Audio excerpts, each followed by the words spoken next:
a meeting of all chairmen of all the 47 branches, and what we are able to have, or those who have been able to attend, are the distinguished men that you are seeing in front of you. We have a press statement that we are going to release to you this afternoon. Greetings, members of the press.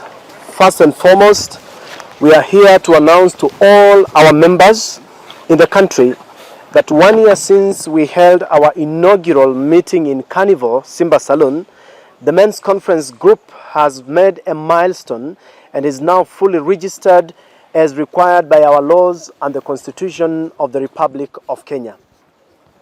Our sole mandate remains to champion the well-being of the boy child, commemorated every 14th of February on Valentines Day, and this day, as you all are aware, is fast approaching. My press colleagues, a look at the National Transport and Safety Authority NTSA annual report has left this movement in utter shock. The report disclosed that 3,609 people lost their lives in road accidents in 2023. This number of fatalities covers the months of January to October 2023. This is an indication that the road carnage graph could continue in similar trajectory this year, 2024. Majority of those who lost their lives, sadly, are border riders who are part and parcel of the Men Conference Group. 99% of the riders are men, and we care for our fellow men. We want to discourage a situation where a man leaves the house in the morning and never returns home, leaving behind orphans and widows just because he died on the road. Whereas our 2023 Men Conference theme was creating better men through mental health awareness, we, the organizers of the Men Conference annual forums, have this year decided to move out of the boardrooms and save lives of our members who are men. On Valentine's Day, we intend to launch a year-long Men Conference road safety campaign targeting the border riders across the 47 counties by use of our branches in those regions. This therefore calls for the involvement of every man out there, starting with our man-in-chief, His Excellency President of the Republic of Kenya, Dr. William Samoei Ruto, Commander-in-Chief of the Defense Forces. We are therefore announcing a start of a campaign among our members dubbed Donate a Reflector Jacket and Save Our Men.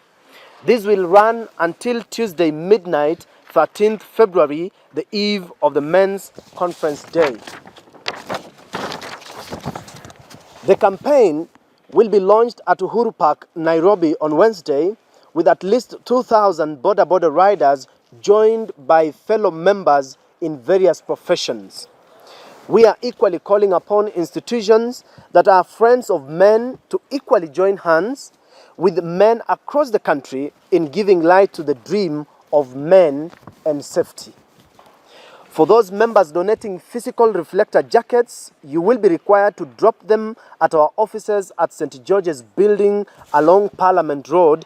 This is the official collection point.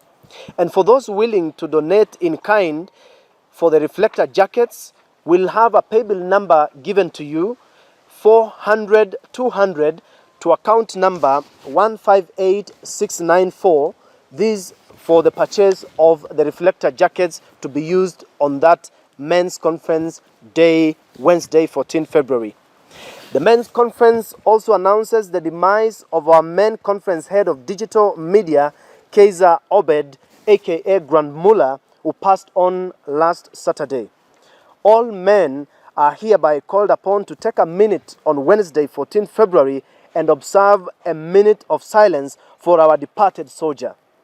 That same day, we shall hold a funeral service in his honor.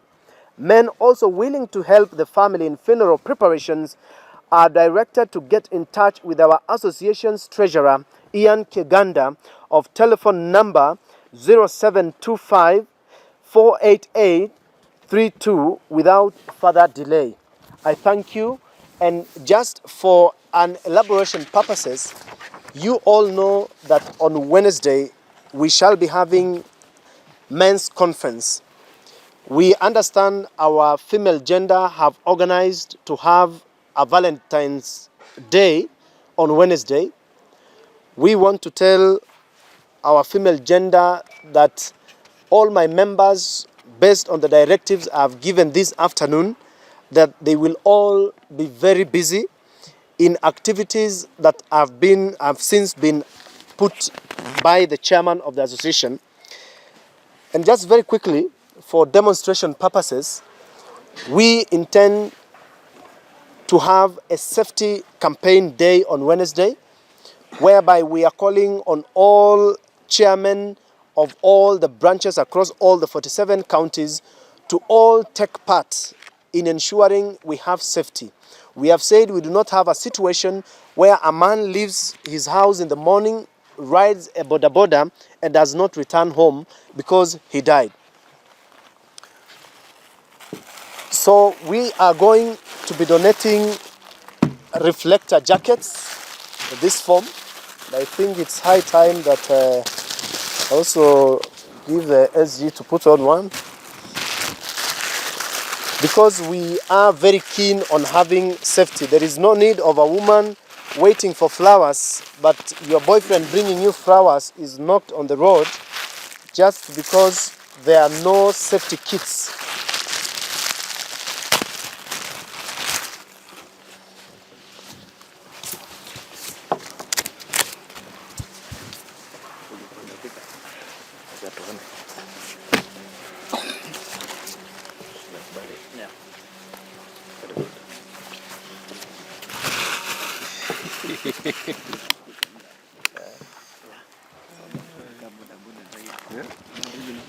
So as chairman of the men's conference, we want all our members in the SMEs and those riding particularly the borders to ensure that they at all time put on reflector jackets to save lives.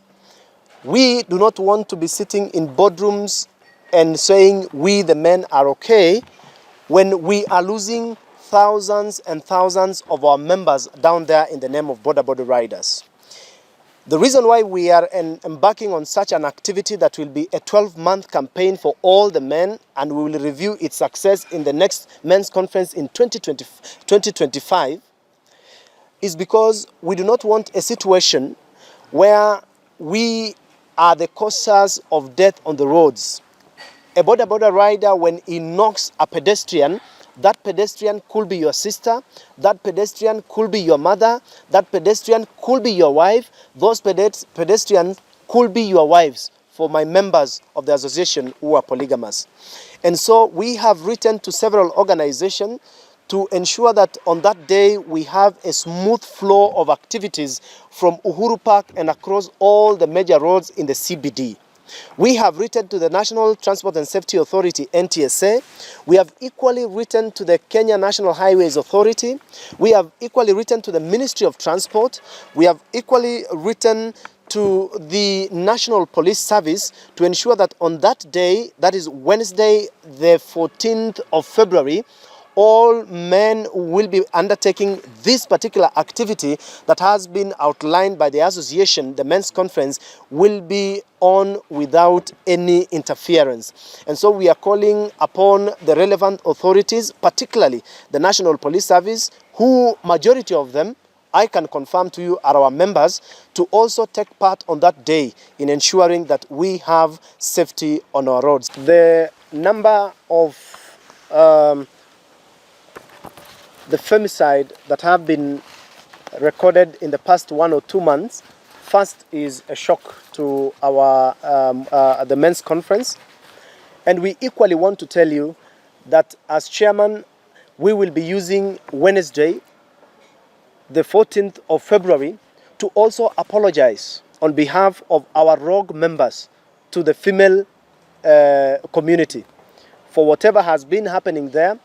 Our members have been implicated in the same, but we will be using that day to also say sorry to you.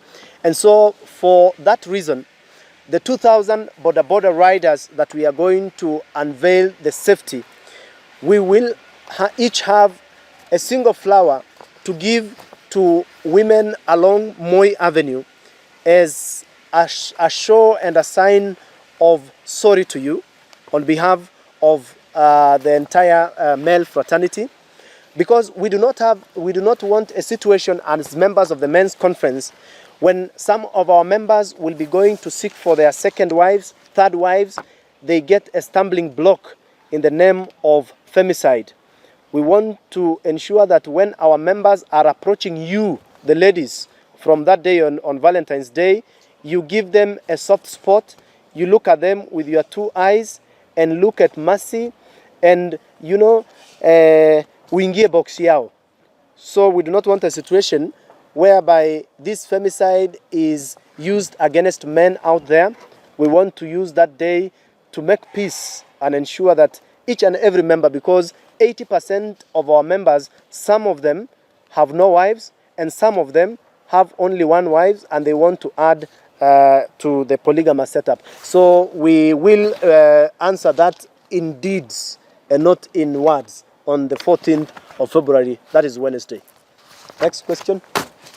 My name is Ranjak, and this is a message from the Men's Conference Association to all university student leaders across the country. This is the information that we are having. On Wednesday, we are calling upon all university student leaders. This includes Secretary Generals, presidents, all TVET and tertiary institutions. Every university should hold a light candle in the evening at their respective universities. And kindly, in honor for our own comrade, that's Kaiza Obed, who was a visionary student leader, who was a visionary man, who was a visionary member of this Men's Conference Association, in respect to honor him, let us have this candle lighting at our respective universities, each and every college, each and every institution of higher learning. We are calling upon you, kindly adhere to this. And also, as our chair said, all roads will be leading to Nyamira County to at least give a decent send-off to our fellow comrades. So we are urging all comrades. We have an official WhatsApp platform, and also we have an official communication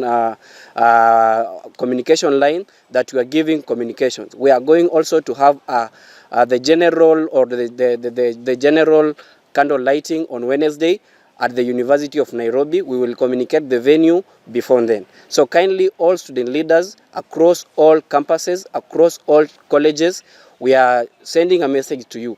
On Wednesday, make sure you at least perform a candle lighting in respect to our friend or our brother Kaiza Obed, aka Grand Mullah. Thank you.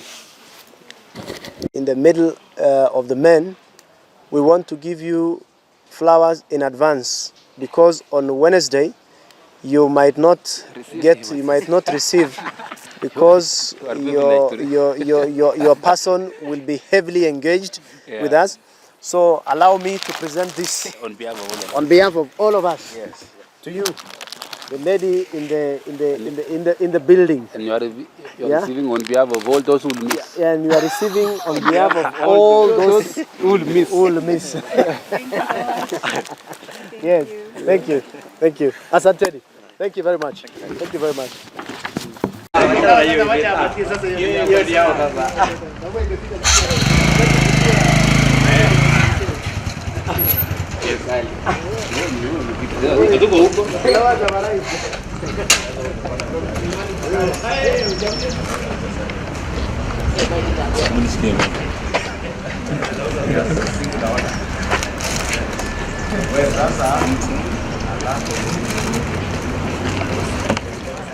Sawa.